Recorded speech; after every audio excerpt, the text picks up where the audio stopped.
തന്റെ പാർലമെന്റ് പ്രവേശനം ഒരു ചരിത്രമാക്കി മാറ്റിയ പ്രിയങ്ക ഒരു നിർണായക തീരുമാനത്തിനു കൂടി ഭാഗമാവുകയാണ്. നമുക്കറിയാം, ഒരു രാജ്യം ഒരു തെരഞ്ഞെടുപ്പ് എന്ന BJPയുടെ പൊള്ളയായ ബില്ലിനെ വോട്ടിങ്ങിലൂടെ പാസാക്കാൻ കഴിയാത്തത് കൊണ്ട് JPCക്ക് വിട്ടിരുന്നു. ആ JPCയിൽ പ്രിയങ്കയും അംഗമാണ്. ജനുവരി 8-ാം തീയതിയാണ് ഒരു രാജ്യം ഒരു തെരഞ്ഞെടുപ്പ് എന്ന വിഷയത്തിൽ സംയുക്ത പാർലമെന്ററി കമ്മിറ്റി യോഗം നടക്കുക. ഒരു രാജ്യം ഒരു തിരഞ്ഞെടുപ്പ് നടത്തുന്നത് എളുപ്പമുള്ള കാര്യമല്ല എന്നും സംയുക്ത പാർലമെന്ററി സമിതി എല്ലാ വിഷയങ്ങളും ചർച്ച ചെയ്യുമെന്നും കോൺഗ്രസ് നേതാവ് സൽമാൻ ഖുർഷിദ് ഉൾപ്പെടെയുള്ള പല നേതാക്കളും വാദിച്ചു കഴിഞ്ഞു. രണ്ട് ബില്ലുകൾ ലോക്സഭയിൽ അവതരിപ്പിച്ച ഗവൺമെന്റിന്റെ ഒരു രാജ്യം ഒരു തെരഞ്ഞെടുപ്പ് നീക്കത്തെ ഇടതുപക്ഷ പാർട്ടികൾ ശക്തമായി എതിർത്തിരുന്നു. ഇത് ഫെഡറൽ ഘടനയ്ക്കും സംസ്ഥാന നിയമസഭകളുടെ അവകാശങ്ങൾക്കും നേരിട്ടുള്ള ആക്രമണമാണെന്ന് പറഞ്ഞു.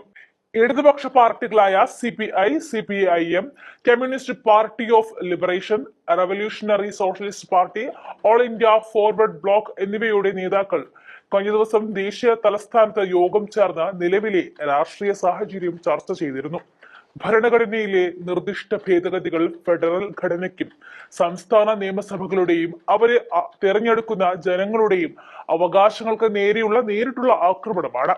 5 വർഷത്തെ കാലാവധി ഏകപക്ഷീയമായി കുറച്ചുകൊണ്ട് ജനങ്ങളുടെ ഇഷ്ടം കേന്ദ്രീകരിക്കുന്നതിനും വെട്ടിച്ചുരുക്കുന്നതിനുമുള്ള ഒരു പ്രക്രിയയാണിത്.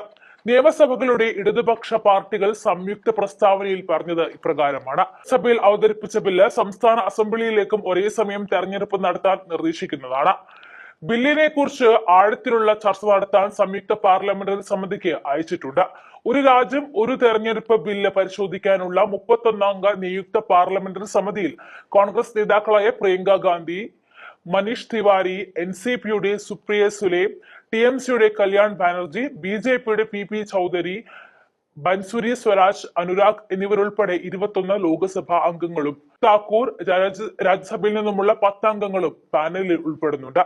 പ്രതിപക്ഷ അംഗങ്ങൾ ഭേദഗതിക്കെതിരെ എതിർക്കുകയും നിർദ്ദിഷ്ട മാറ്റം ഭരണകക്ഷിക്ക് ആനുപാതികമല്ലാത്ത രീതിയിൽ ഗുണം ചെയ്യുമെന്നും സംസ്ഥാനങ്ങളിലെ തെരഞ്ഞെടുപ്പ് പ്രക്രിയയിൽ അനാവശ്യ സ്വാധീനം ചെലുത്തുമെന്നും പ്രാദേശിക പാർട്ടികളുടെ സ്വയംഭരണത്തെ ദുർബലപ്പെടുത്തുമെന്നും വാദിച്ചിരുന്നു.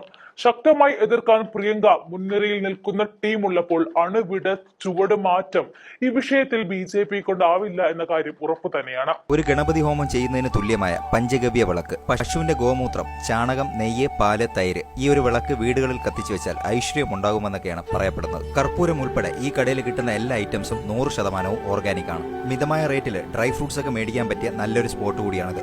ഡ്രൈ ഫ്രൂട്ട്സിന്റെയൊക്കെ ക്വാളിറ്റി ഈ വീഡിയോയിൽ തന്നെ നിങ്ങൾക്ക് കാണാം. വാഗമണിൽ സ്വന്തം സ്ഥലത്ത് കൃഷി ചെയ്യുന്ന സ്പൈസസ് ആണ് ഇവരിവിടെ സെയിൽ ചെയ്യുന്നത്. മിതമായ റേറ്റിൽ ഇതെല്ലാം കൊടുക്കാനുള്ള കാരണവും അത് തന്നെയാണ്. ഞായറാഴ്ച മാത്രം ഉച്ചയ്ക്ക് 3 മണി വരെയും ബാക്കിയുള്ള ദിവസങ്ങളിൽ രാവിലെ 8:30 മണി തൊട്ട് രാത്രി 8:30 മണി വരെയാണ് ഈ കടയുടെ സമയം. ഓർഗാനിക് ഐറ്റംസ് മാത്രമല്ല, ഹോം മെയ്ഡ് ചോക്ലേറ്റ്സും നാടൻ നെയ്യ് വേണ്ടവർക്ക് അതും ഇവിടെയുണ്ട്. ഇവരുടെ ഫോൺ നമ്പർ വീഡിയോയുടെ അവസാനം ഞാൻ കൊടുക്കുന്നുണ്ട്. 5 കിലോമീറ്റർ വരെ ഇവരെ തന്നെ ഡെലിവറിയും ചെയ്യുന്നുണ്ട്. വീഡിയോയിൽ കാണിച്ചിട്ടുള്ള ഏതെങ്കിലും ഐറ്റംസ് നിങ്ങൾക്ക് ആവശ്യമുണ്ടെങ്കിൽ നേരിട്ട് വന്നോ അവരുടെ ഫോൺ നമ്പർ മുഖാന്തരമോ നിങ്ങൾക്ക് ബന്ധപ്പെടാവുന്നതാണ്. ക്രിസ്മസ് ആയതുകൊണ്ട് ഹോം മെയ്ഡ് വൈനും ഇപ്പോൾ ഇവിടെയുണ്ട്. ഇത് ചെറിയൊരു കടയാണ്. കുറച്ച് ലേഡീസ് ചേർന്നാണ് ഇത് നടത്തുന്നത്. തിരുവനന്തപുരം വല്യശാല ജ്യോതിപുരം ലേനിലാണ് വാഗമൺ സ്പൈസസ് എന്ന ഈ കടയുള്ളത്. ഗൂഗിൾ മാപ്പിലും കടയുടെ ലൊക്കേഷൻ കിട്ടുന്നതാണ്.